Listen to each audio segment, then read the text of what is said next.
La vida en un castillo medieval no era solo banquetes y atuendos elegantes. A veces, se trataba simplemente de sobrevivir en la oscuridad. Antes de que la electricidad llegara y arruinara toda la diversión, los reyes y sus cortes tuvieron que ser creativos. Desde los métodos de iluminación más costosos hasta los brillos más humildes, encontraron la manera de evitar que sus muros de piedra se sintieran como una cueva. Y cuando se trataba de iluminar esos enormes espacios, tenían más de un truco bajo la manga real. Comencemos con un método muy simple pero efectivo: las velas. No eran las típicas decoraciones de un pastel de cumpleaños. Estamos hablando de una iluminación seria. Las estrellas del mundo de la iluminación medieval eran las velas de cera de abeja. Mientras que la gente común tenía que conformarse con velas de cebo, hechas básicamente de grasa animal y que olían como una barbacoa fallida, la alta sociedad insistía en usar cera de abeja. ¿Y quién podría culparlos? Las velas de cera de abeja ardían con una luz limpia y brillante, sin hacer que todo el mundo apestara, como si hubiera estado en la cocina todo el día. Una sola vela de cera de abeja, de alta calidad, podía durar hasta 9 horas, perfecta para esas largas noches de invierno en las que Netflix no era una opción. Hablando de dinero, estas velas no eran baratas. Cada vela de cera de abeja podía costar entre 6 y 10 peniques. Puede que eso no suene a mucho, pero en aquella época era suficiente para hacer llorar a un campesino. Para ponerlo en perspectiva, imagina gastar $50 en una sola vela hoy en día. Ese es el tipo de lujo del que estamos hablando. Y escúchame bien, un castillo de tamaño mediano podía quemar entre 300 y 500 velas cada mes. Eso sí que era hacer arder tu bolsillo. Pero los verdaderos protagonistas eran los candelabros. Imagina enormes estructuras de madera o hierro colgando del techo, repletas de velas, como una versión medieval de una bola de discoteca. Durante los grandes banquetes, encendían cientos de estos monstruos, convirtiendo el gran salón en lo que, a ojos medievales, debía parecerse a Times Square. Los pobres sirvientes tenían que correr de un lado a otro, encendiendo cada vela antes del anochecer. No era tarea fácil cuando tenías que equilibrarte en una escalera en un castillo lleno de corrientes de aire, usando esos incómodos zapatos puntiagudos de la época. Aquí es donde las cosas se ponen interesantes. Las velas no eran solo para ver por dónde caminabas. Eran el equivalente medieval de un reloj Rolex. Cuantas más velas podías permitirte quemar, especialmente las de cera de abeja, más rico eras. Los reyes deliberadamente iluminaban sus salones de banquetes como un árbol de Navidad para impresionar a sus invitados. Oh, estas cientos de velas de cera de abeja. Solo una noche cualquiera en mi castillo, nada importante. El entretenimiento nocturno giraba en torno a la luz parpadeante de las velas.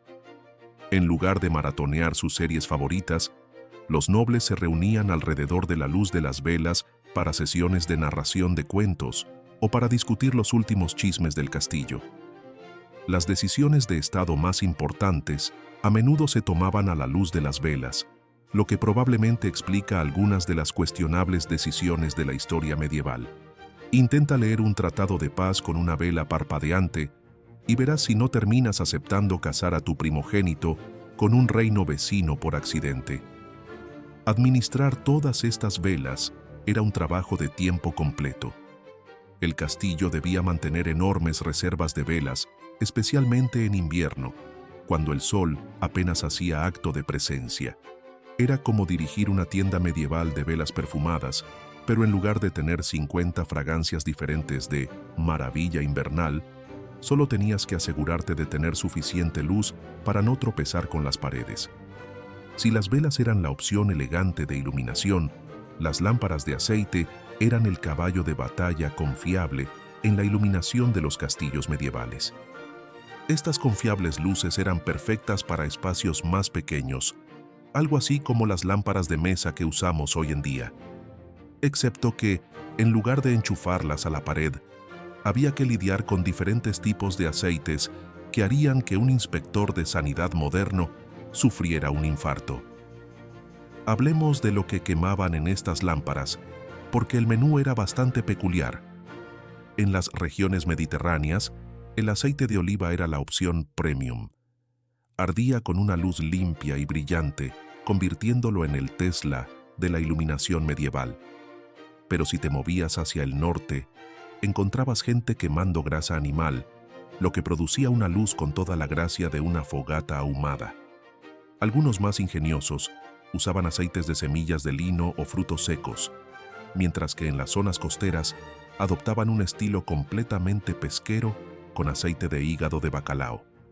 Solo puedo imaginar la atmósfera única que esto creaba.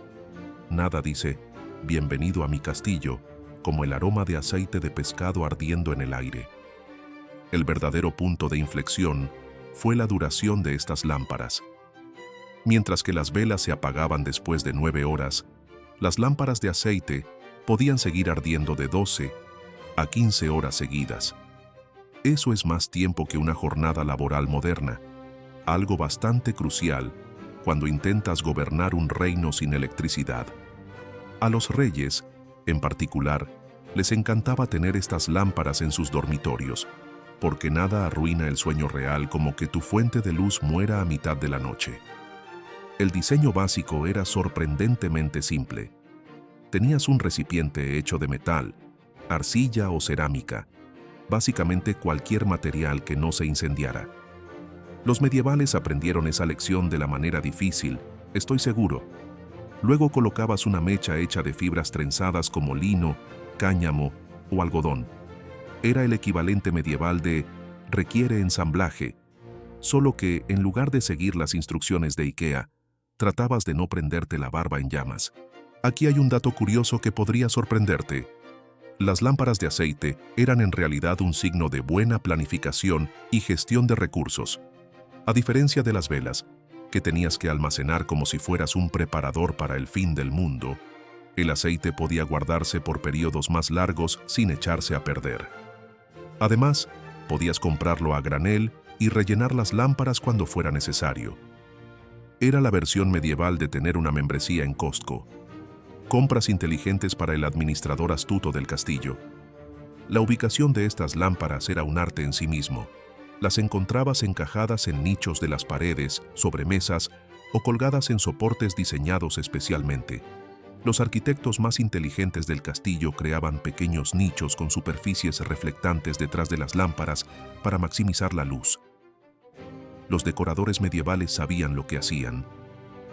Pero quizás lo más brillante de estas lámparas de aceite era su portabilidad. A diferencia de los enormes candelabros que requerían un equipo de sirvientes y posiblemente una pequeña grúa para manejarlos, una persona podía llevar fácilmente una lámpara de aceite consigo. Esto las hacía perfectas para esos viajes nocturnos a la cocina del castillo en busca de un bocadillo. Aunque imagino que más de un noble nocturno descubrió que llevar una lámpara de aceite mientras intentaba escabullir un pastel de carne de regreso a su alcoba era una habilidad que requería práctica.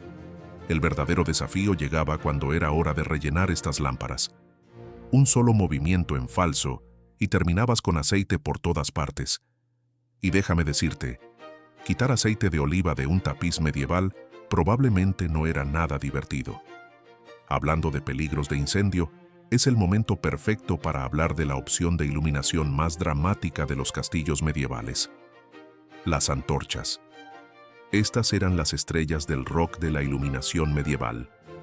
Mientras que las velas y las lámparas de aceite jugaban seguro, las antorchas eran puro espectáculo y alarde.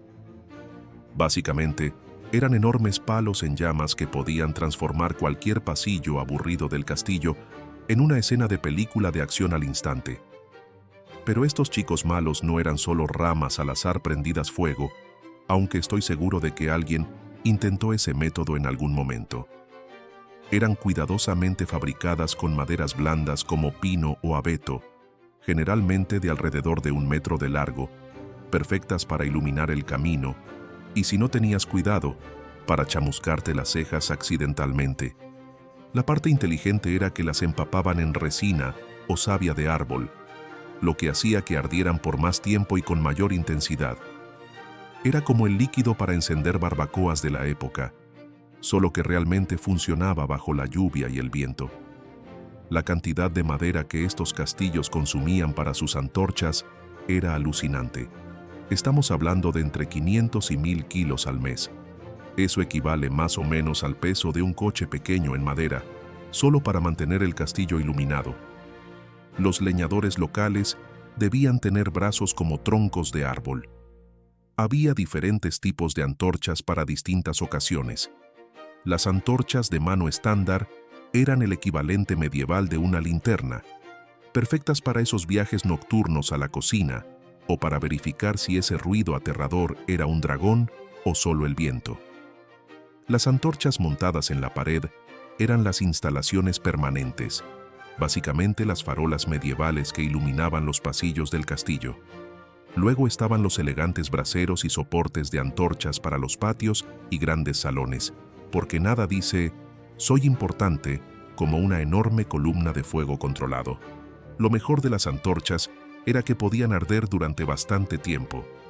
Una antorcha básica duraba entre 1 y 2 horas, pero si te ponías sofisticado con el remojo en resina, podías extender su duración a 3 o 4 horas. Suficiente tiempo para organizar un banquete, planear una cruzada o averiguar por qué el bufón de la corte seguía desapareciendo en la bodega de vinos. Por supuesto, toda esta iluminación dramática necesitaba algo más permanente y acogedor para complementarla.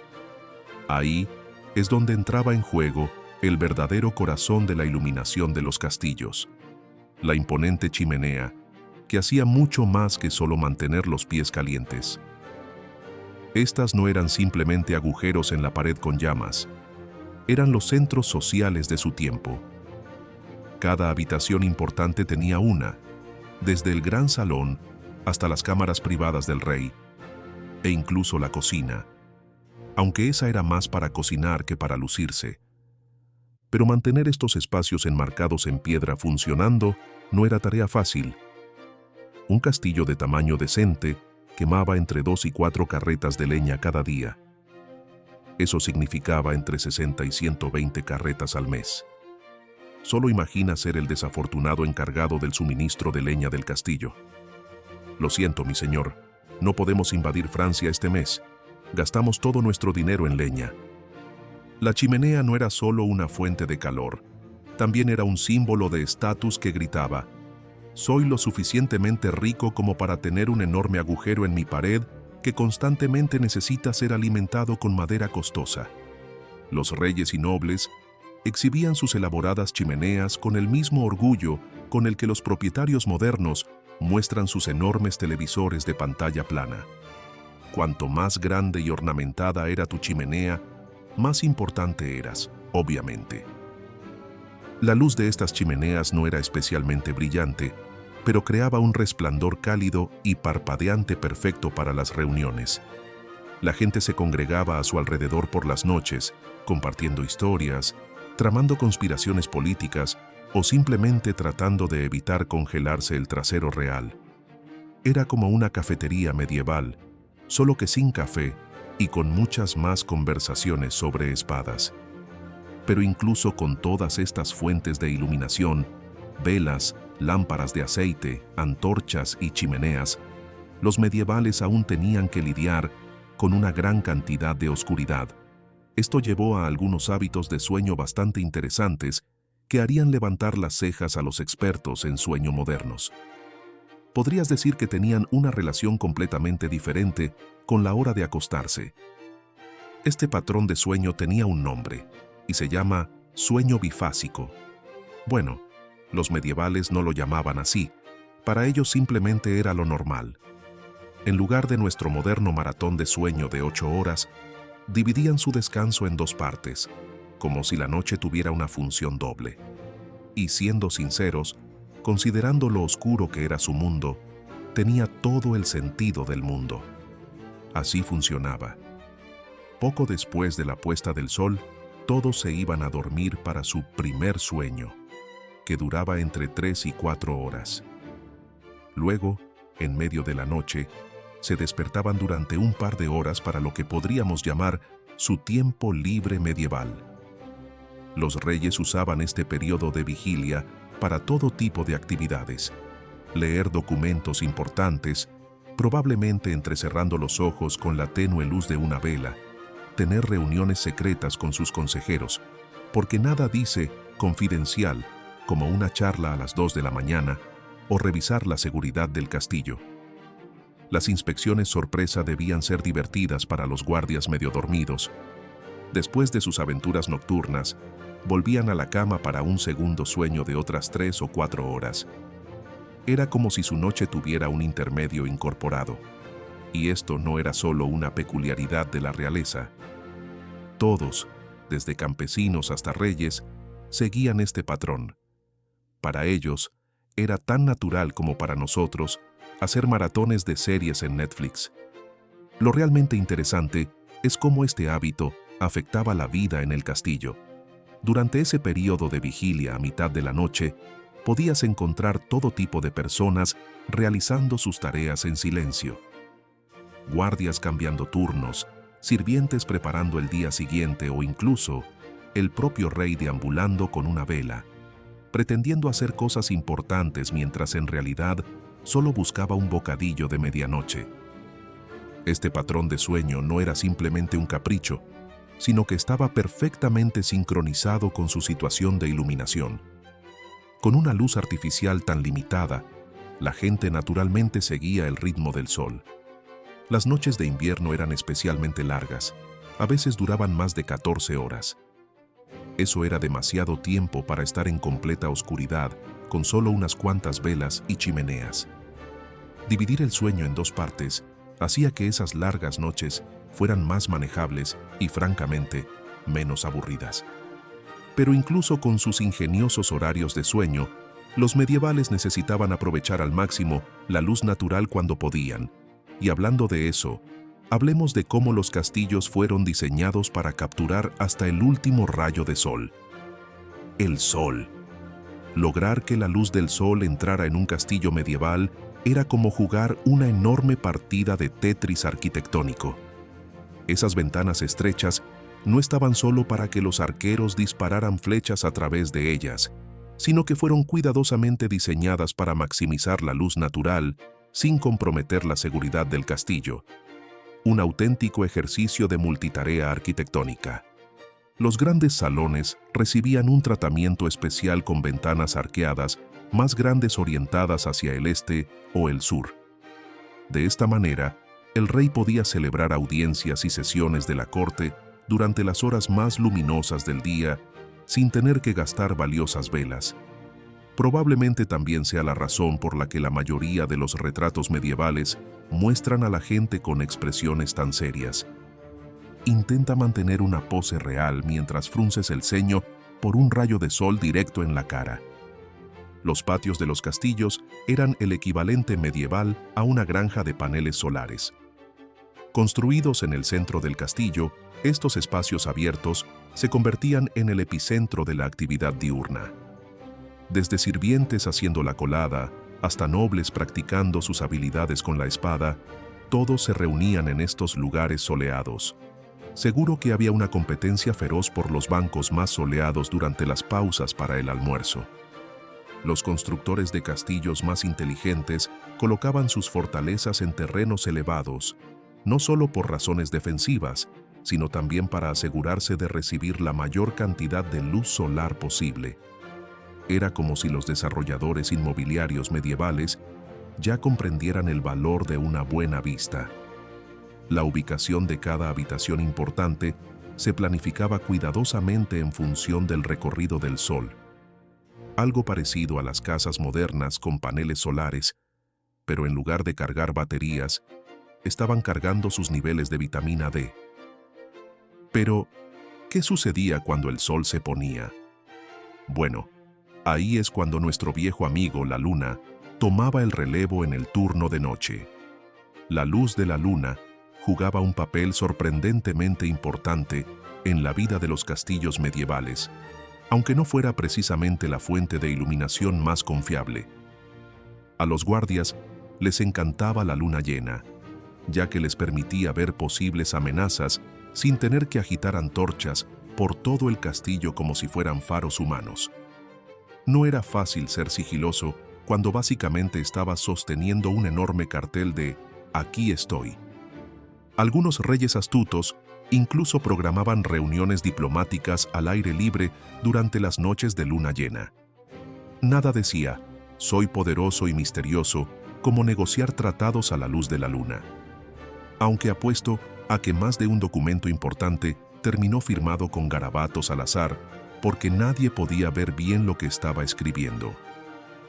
El verdadero problema con la luz de la luna era su imprevisibilidad.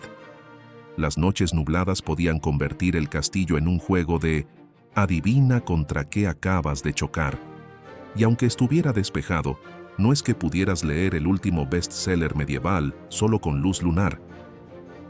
Los reyes que intentaban organizar fastuosos banquetes nocturnos probablemente pasaban la mitad del tiempo asegurando a sus invitados que solo habían metido el codo en la salsa y no en algo peor. Pero cuando la luz de la luna no era suficiente, lo cual era la mayoría de las veces, los medievales tenían un truco de iluminación más bajo la manga. Un recurso barato y accesible que incluso el sirviente más humilde podía permitirse. La modesta luz de junco, la versión medieval de las velas económicas. Estas sencillas luces se fabricaban con tallos secos de junco empapados en grasa animal, lo que las convertía en el equivalente medieval de un proyecto de bricolaje. Eran tan baratas y fáciles de hacer que hasta el sirviente más pobre podía iluminar su camino a la cama sin tropezar con las paredes. Cada luz de junco solo ardía entre 15 y 30 minutos, lo cual no es precisamente una duración impresionante, pero cuando la alternativa era golpearse el dedo del pie contra un mueble en la oscuridad, incluso un breve destello de luz parecía un verdadero lujo. Los reyes y nobles a veces las usaban como iluminación de emergencia en sus habitaciones, probablemente mientras murmuraban que realmente necesitaban pedir más de esas lujosas velas de cera de abeja pronto. El proceso para fabricar luces de junco era simple pero ingenioso. Primero, se tomaban largas plantas de junco, básicamente un tipo de hierba alta. Se les retiraba la capa exterior, dejando solo una tira fina para sostener la médula interna, y luego se sumergían en la grasa animal sobrante. Era el equivalente medieval del reciclaje. Nada se desperdiciaba. Aunque no quiero imaginar cómo olía el castillo el día que se fabricaban estas luces. Lo mejor de las luces de junco era cómo democratizaban la iluminación. Mientras que el rey en sus aposentos podía leer documentos importantes bajo la luz de velas de cera de abeja, los sirvientes en las cocinas podían disfrutar de su propia pequeña llama titilante. Eran perfectas para esos últimos momentos de costura antes de dormir o, si eras de los pocos afortunados que sabían escribir, para redactar una carta a tu enamorado. Por supuesto, todas estas fuentes de iluminación juntas, desde las más lujosas velas de cera de abeja hasta las humildes luces de junco, creaban un castillo vivo con luces parpadeantes por todas partes, cada una contando su propia historia sobre la vida medieval.